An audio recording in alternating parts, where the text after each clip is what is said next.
Hey, I'm Malia. Welcome to my podcast, and today, meet our special guest. Hi, I'm Maddie, and I will be joining you today. And today we'll be talking about Unit 731. Why this dark topic, you may ask? Well, I personally think it's weird to believe that someone's brain thought, oh yeah, this is okay. worse yet, they weren't punished for doing these horrible things. Many people actually didn't know that this was happening in Japan during World War II. The sad thing is, these people who did these experiments, some of them turned out to be, surgeons, really successful surgeons and doctors. That's why it's interesting. Unit 731 was in Harbin, Japan, near villages. We'll get to that part later.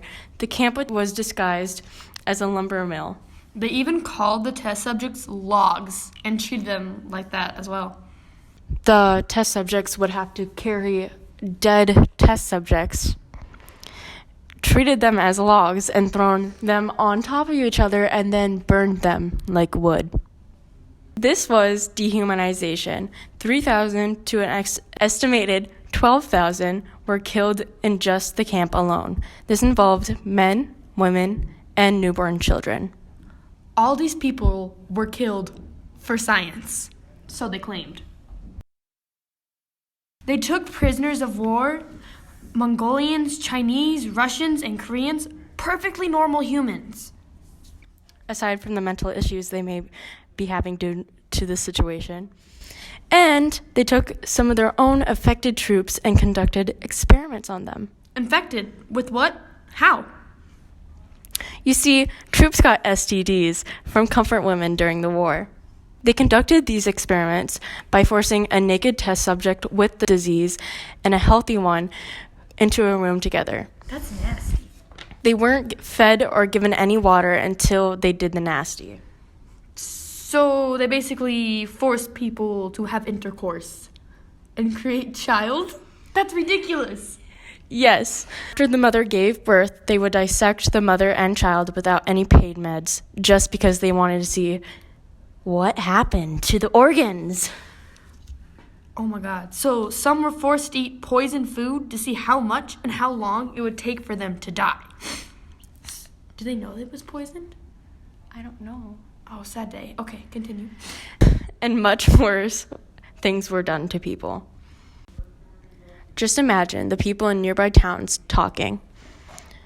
Bob, I heard he was a surgeon or something. Bob? No. He's working at the lumber mill.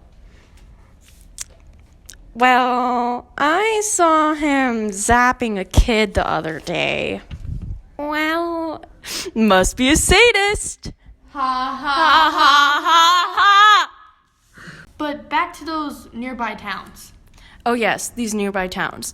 Unit 731 created plague bombs and tested them on nearby villages.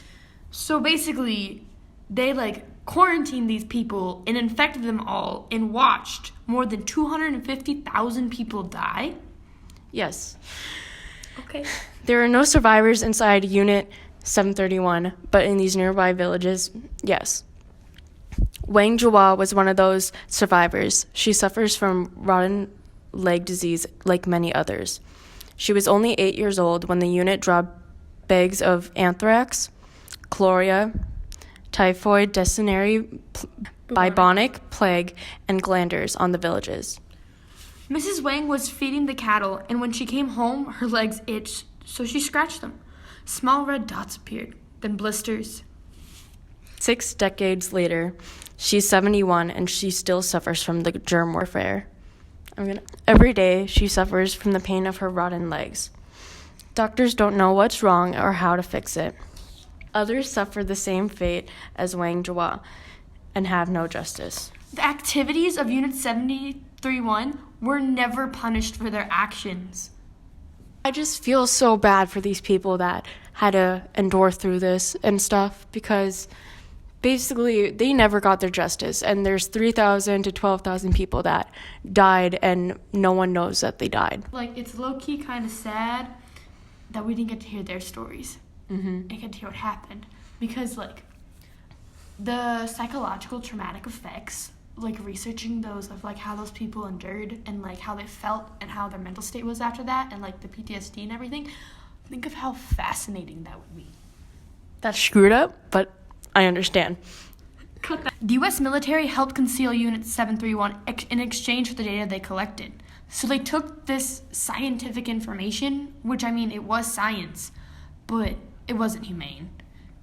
Brings us to the propaganda poster that brought you here. The poster symbolizes how the deaths of 731 were swept under the rug.